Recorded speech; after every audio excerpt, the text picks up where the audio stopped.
The boy's fists trembled as he sat beneath the bleeding sunset. His chest heaved, his eyes burned, and his heart felt like it was splitting in two. Moments earlier, he had struck his best friend. Words had turned to shouts, shouts to anger, and anger to blows. Now shame gnawed at him like fire. "Why?" he whispered, tears dripping onto his dirt-stained hands. "Why do I feel like there are two people inside me? One begging me to forgive, the other screaming to destroy?" The forest around him was silent.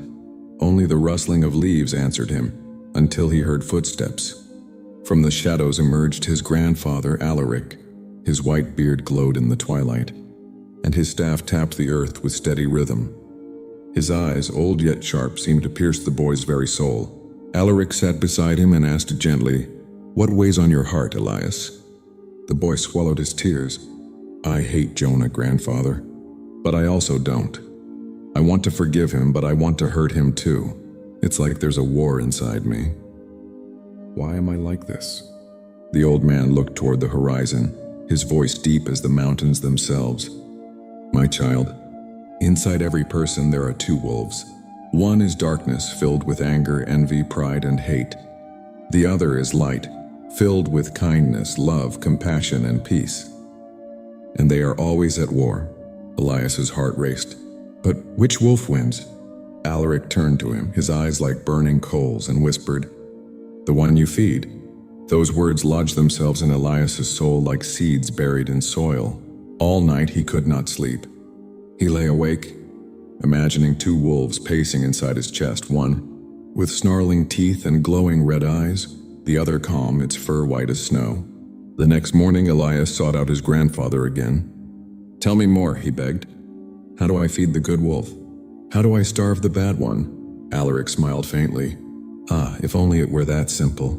Life is full of choices, Elias. Each thought, each word, each action, it is a meal. When you forgive, you feed the good wolf.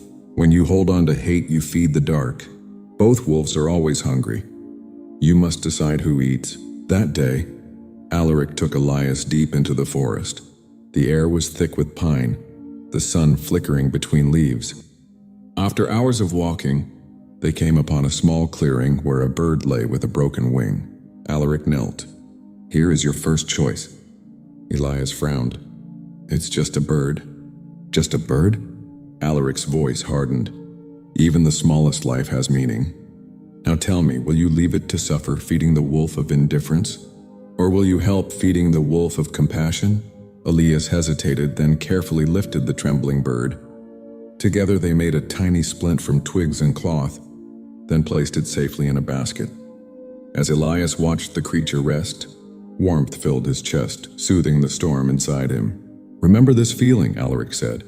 "It is the good wolf's strength." But lessons are easy when the forest is quiet.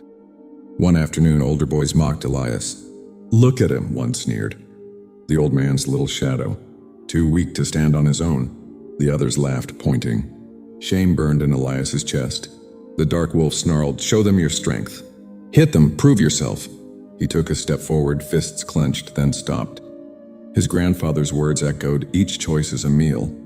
Elias drew a deep breath. "I don't need to hurt you to know who I am," he said, and walked away. The laughter stung, but when night fell, he felt lighter, freer. Alaric listened to the story with pride. "The dark wolf often shouts, Elias, the good wolf whispers. That is why you must learn to listen closely." Years passed. Elias grew into a young man, taller, stronger, wiser. But as he matured, so did the problems of Kalestone. One summer, no rain came.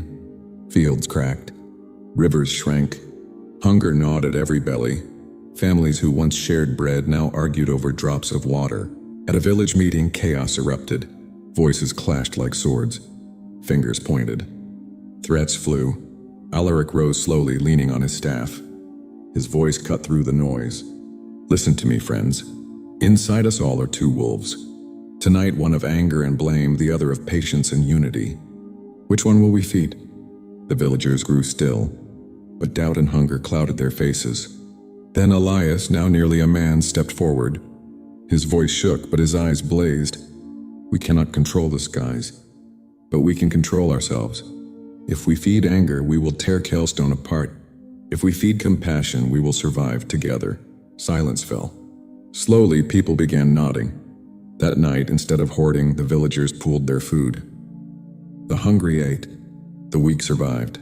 The good wolf had been fed. But wolves do not vanish, they wait. Elias learned this as he grew. When his childhood friend Jonah married the girl Elias loved in secret, jealousy tore at him like claws. When his mother fell ill and died, bitterness whispered, "Life is cruel, feed me." Some nights Elias failed. He lashed out, envied, resented. The dark wolf grew fat. But each dawn brought a choice. Slowly, painfully, Elias learned to forgive, to let go, to rise again. When Alaric finally passed away, Elias wept at his grave. "Grandfather," he whispered, "I thought I would conquer them, but the wolves never leave." And in his heart he heard the echo of his teacher's voice. They never leave. Elias, the goal is not to destroy them, but to choose every day which one you will feed. Years rolled on like rivers. Elias grew old, silver-haired, his hands wrinkled, his eyes filled with the weight of memory. Kalestone flourished again, rebuilt through unity and wisdom. One evening, Elias sat beneath the great oak where his grandfather once sat. A boy approached, his grandson, his fists clenched, his face dark with anger. "Grandfather," the boy cried, "I fought with my brother. I feel like something inside me wants to hurt him, but another part of me wants to forgive. Why am I like this?" Elias smiled, his heart swelling with both sorrow and joy. He placed a trembling hand on the boy's shoulder. You have met the two wolves." And so the story began again. The truth is, the two wolves live inside you too.